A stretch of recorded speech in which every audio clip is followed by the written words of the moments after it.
Comme tous les jours, notre reportage sur les municipales. RMC Municipal 2020.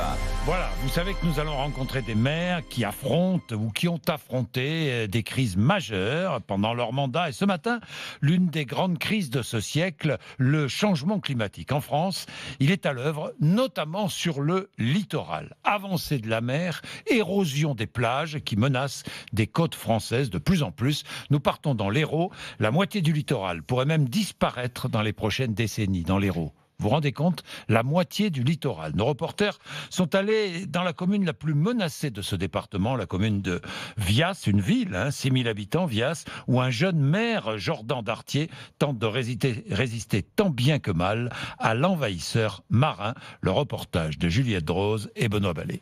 C'est son adversaire le plus coriace, la mer Méditerranée qui borde la commune de Vias. Voilà. Dans son bureau, le maire Jordan Dartier nous montre des plans de la côte. Sur cette partie du territoire viassois, on voit que il n'y a plus de plage. On perd 1 à 3 mètres de plage par an. Une fois sur la plage, justement, le phénomène d'érosion est encore plus frappant. Avant, il fallait s'imaginer, on pouvait avoir 50 à 100 mètres de plage à certains endroits. Il y a 4 ans, vous aviez une dune qui faisait une largeur de 10 mètres, 6 mètres de haut, et tout a été emporté. C'est impressionnant. Pour protéger les habitants et reconstituer la plage, des bâtiments ont été rasés, 4 campings ont été en partie repoussés. Le patron du Méditerranée, Philippe Robert, a dû déplacer 40 mobil-homes de plusieurs centaines de mètres.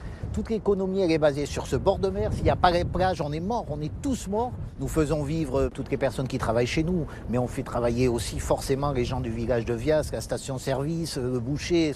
C'est toute une économie qui est liée à ça. Il faut savoir l'entretenir, alors bien sûr que c'est de l'argent, mais c'est vital pour nous, c'est vraiment le fonds de commerce de notre région. Aujourd'hui, Jordan Dartier en veut beaucoup au gouvernement. L'État a dépensé 4 millions d'euros, des travaux pour reconstruire et protéger la plage, mais les équipements n'ont pas tenu. Il y avait des accès à la plage pour les personnes à mobilité réduite. Elles sont parties à la mer, tout a été emporté par les flots. C'est clair qu'aujourd'hui, ce qui a été fait en partenariat avec les services de l'État, ça n'a pas marché et c'est beaucoup d'argent public qui ont été dépensés pour pas grand-chose. Freiner la puissance et la montée des eaux, la mission semble impossible à relever, mais le maire refuse de se résigner. Bien sûr que l'homme ne sera jamais plus fort que la nature.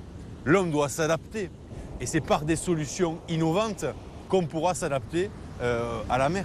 À quelques semaines des élections, il vient d'ailleurs d'obtenir une petite victoire.